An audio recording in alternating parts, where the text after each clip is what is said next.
Good morning students. In the last class we are completed in chemical properties oxidation states of group 16 elements. What are the common oxidation states of group 16 elements? -2 to +6 are the common oxidation states of group 16 elements. Now in this class we will discuss different chemical properties of group 16 elements. In that first one is reactivity with hydrogen. Reactivity with hydrogen. See, if group 16 elements react with hydrogen, they form H2E type of hydrates. Here what is E? E is a group 16 element. H2 means hydrogen. Why they form this type of hydrates? We know very well. E means group 16 element. What is the common oxidation state of group 16 elements? -2. What is the common oxidation states of hydrogen? +1. Apply crisscross method. What you will get? H2E type of hydrates. H2E type of hydrates. Here what is E? Sixth group element. So like that if you take oxygen instead of E, you will get H2O. If you take hydrogen, if we take group 16 element is a sulfur, we will get H2S, H2Se, next H2Te and H2PO. So these are the types of hydrates formed by group 16 when they react with hydrogen. Here from H2O to H2PO, H2O to H2PO, thermal stability decreases. Thermal stability decreases means from oxygen to hydrogen, it is very difficult to separate hydrogen. To separate hydrogen from oxygen is very difficult. So this thermal stability is decreases, means from where we can separate hydrogen easily? From polonium. So in H2PO, from polonium we can separate hydrogen easily. That is called thermal stability.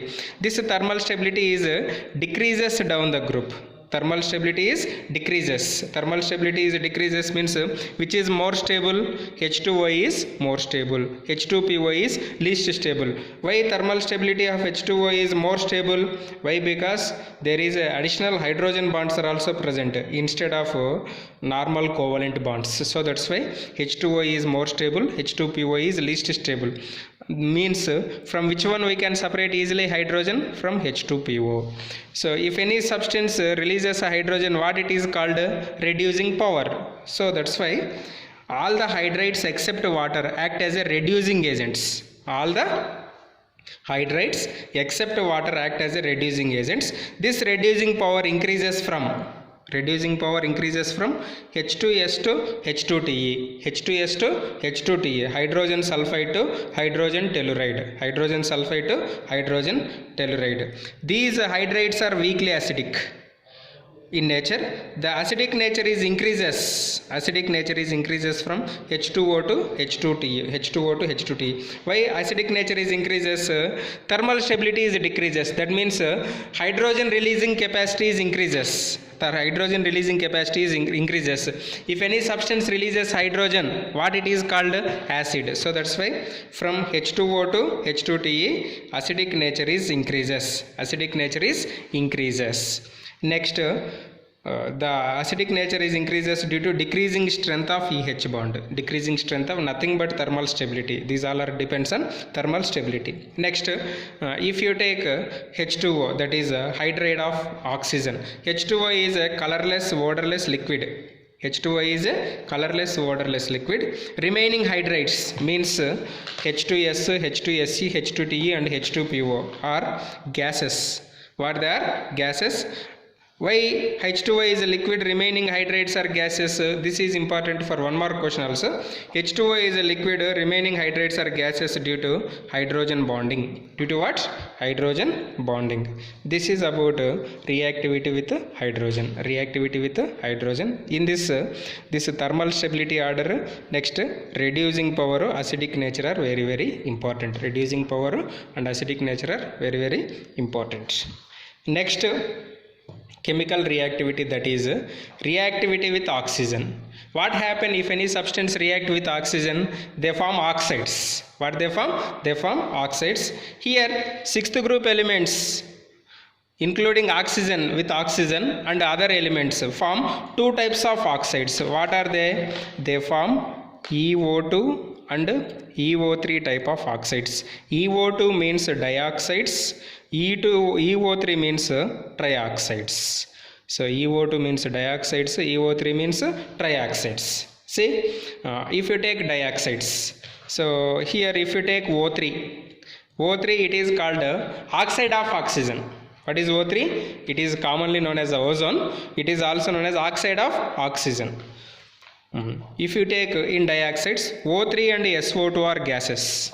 O3 and SO2 are gases. Next, SeO2 is a solid, volatile solid. Remaining oxides, that is dioxides, TeO2 and POO2 are crystalline solids. TeO2 and POO2 are crystalline solids. Next, acidic character decreases from SO2 to PO2. Why acidic character is decreases? Very simple. Sulfur is a non-metal. What is polonium? Metal. Non-metal oxides are acidic in nature. Metal oxides are basic in nature. From top to bottom, metallic nature is increases. So that's why acidic nature is decreases. From top to bottom, in 6th group elements, metallic nature is increases. Means oxygen, sulfur non-metals, selenium, tellurium metallites, whereas polonium is a metal. But metal oxide is acidic? No. Metal oxides are basic in nature. So that's why from SO2 to PO2, acidic character is decreases. Next, reducing property of dioxides decreases from SO2 to TeO2. SO2 to TeO2. That is reducing property means what is that? Electron donating capacity. Electron donating capacity is decreases from SO2 to TeO2. So this is about dioxides. Next, trioxides. So oxygen react with other elements, they form trioxides also. They are SO3, SeO3 and TeO3. SO3, SeO3 and TeO3. So these trioxides are more acidic than dioxides. Why? In trioxides oxidation state is +6, whereas in dioxides oxidation state is +4 only. So if you take oxides of same element with a different oxidation state, oxides of same element means you say SO2 and SO3. So this is oxide of sulfur, this is also oxide of sulfur. Here oxidation state of sulfur is +4, here oxidation state of sulfur is +6. Greater the oxidation state, greater is the acidic nature. Greater is the acidic nature. So that's why trioxides are more acidic than dioxides due to more polarizing power. Due to more polarization, higher the charge, more the polarization. Next, acidic nature in trioxides decreases from SO3 to TeO3. Very same reason. Non-metallic nature is decreases, metallic nature is increases. So that's why acidic nature decreases. Next, third chemical property. So very simple. That is reactivity towards halogens. Reactivity towards halogens. What is the halogen common oxidation state? -1 is the common oxidation state of halogen. What are the common oxidation states of 6th group elements? +2, +4, +6. So that's why it forms 3 types of oxides. EX6 if this one and this one are combined. EX4 if this one and this one are combined. EX2, this one and this one are combined. So these are called hexahalides, these are called tetrahalides, and these are called dihalides. So that's why when 6th group elements react with the halogens, they form EX6, EX4, EX2 and E2X2. E2X2 means monohalides. Monohalides are formed. Here what is E? E is a 6th group element. What is X? X is a halogen. So whatever the type of halide you take, the stability of halides decreases in the order of fluoride is greater than chloride, chloride is greater than bromide, bromide is greater than iodide. So this is the important point. First, hexahalides. What are hexahalides? EX6 type of halides. Among the hexahalides, hexafluorides are stable. What are stable? Hexafluorides are stable. Next, all hexafluorides are gases. Fluoride means SF6, SEF6 like that. All hexafluorides are gases. In hexahalides, E, that is 6th group element, undergoes sp3d2 hybridization. So what is the actual geometry of sp3 duet hybridization octahedral? This is the structure of SF6, one of the hexa halide. Here what about lone pair electrons of sulfur? Here we don't have any lone pair electrons. How can you say? Very simple trick. You please remember number of lone pairs formula. Number of lone pairs on central atom formula, group number minus oxidation state. Group number minus oxidation state. Here what is the central atom? Sulfur. What is the sulfur group number? 6. What is the oxidation state of sulfur in SF6? SF6, what is the sulfur oxidation state? So fluorine is -1 alva. So -1 oxidation state, X is equal to +6. So 6 minus 6 means 0. So we don't have any lone pairs on sulfur in SF6. So in hexahalides, what is the hybridization? sp3d2, one of the important key point. Geometry octahedral, no lone pairs. Next, tetrahalides. Among tetrahalides, tetrafluorides are more available. In that SF4 is gas, SeF4 is liquid, TeF4 is solid. Okay, in this element, that is central atom, undergoes sp3d hybridization. Actually, what is the geometry of sp3d hybridization? sp3d hybridization is a trigonal bipyramidal geometry. Trigonal bipyramidal geometry. But here we have only 4 bond pairs. Then what about 5th bond pair? That is available in the form of lone pair. So very simple formula I told na. So how to write how can you calculate the lone pair electrons? Take SF4. So what is the sulfur oxidation state? 4 into -1 is equal to 0. X is equal to +4. Sulfur oxidation state is +4.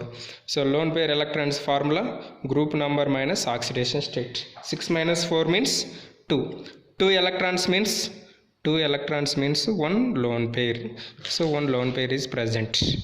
So its structure is sp3 hybridization geometry. Structure is not a trigonal bipyramidal. Structure is seesaw structure. What is the structure? Seesaw structure. Already these structures we discussed in chemical bonding unit. Chemical bonding unit. Next, dihalides. Dihalides means EX2 type of halides. So can you guess how many lone pairs are present on dihalides in central atom? Say for example SCl2. So X plus 2 into -1 is equal to 0. X is equal to +2. 6 minus 2 means 4. 4 electrons means how many pairs? 2 lone pairs. So 2 lone pairs are present. Here I taken OF2. Here I taken SCl2. Both are same. Both are belongs to 6th group only. So 2 lone pairs. Geometry is angular or bent geometry. Hybridization is sp3 hybridization. Hybridization is sp3 hybridization. Next, monohalides. Monohalides means why it is called monohalide? So in E2X2, what is the if you take EX, what is the dimer for EX? E2X2.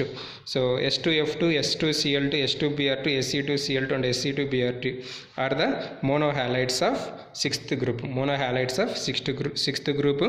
Structure is similar to hydrogen peroxide. Structure is similar to hydrogen peroxide, H2O2. So they undergoes disproportionation reaction.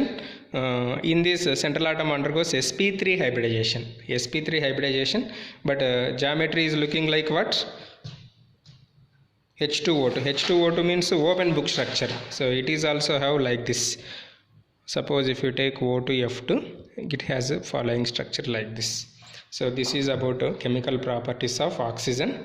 Next, not oxygen, 6th group elements. Next, anomalous behavior of oxygen. So this is we discussed a number of times. Why oxygen shows anomalous properties? Same reason what we discussed in group 15. Why nitrogen shows anomalous properties? Same reasons here also we have to follow. Small size, high electronegativity, and absence of d orbitals or non-availability of d orbitals in valency shell. These are the reasons for anomalous properties of oxygen. What are the properties of oxygen? Oxygen is a diatomic gas, while other elements are octatomic. Oxygen is what? Diatomic gas, while other elements are octatomic. And solids, gas, these are solids. This is diatomic, remaining are octatomic. Very simple, you can write. Next, oxygen cannot expand its covalency beyond 4. whereas remaining elements greater than 4. Why? Oxygen cannot expand beyond 4 due to absence of d orbitals. This reason, absence of d orbitals. Next, oxygen in the form of water forms hydrogen bonds. Which type of hydrogen bonds? Intermolecular hydrogen bonds, but remaining cannot form hydrogen bonds. Next, oxygen is, this is important for objective examination also. Oxygen is paramagnetic according to MOT theory, molecular orbital theory, in nature due to presence of unpaired electrons, while other elements except sulfur in vapor state, while other elements are diamagnetic. Okay, you please change in notes. This is the diamagnetic, not diatomic. So these are the anomalous properties of oxygen. Only few students are watching videos, but every student should write the notes, as well as compulsory you have to watch 2 to 3 times. Then only you can understand easily the subject. Otherwise it is very difficult to understand. So compulsory continuously you have to watch. Otherwise if you watch middle videos, say for example we have approximately 8 videos in group 15 elements. Directly if you watch 5th video or 6th video, you cannot understand easily. So that's why continuation, compulsory you have to follow continuation. Every student must and should watch the videos. We have the list, those who are watching and who are not watching. So that's why compulsory later we will question you, or directly we will inform to your parents. So please don't waste your time. At least 4 to 5 hours you have to concentrate on studies. Remaining are not important than education. Okay, clear? Thank you.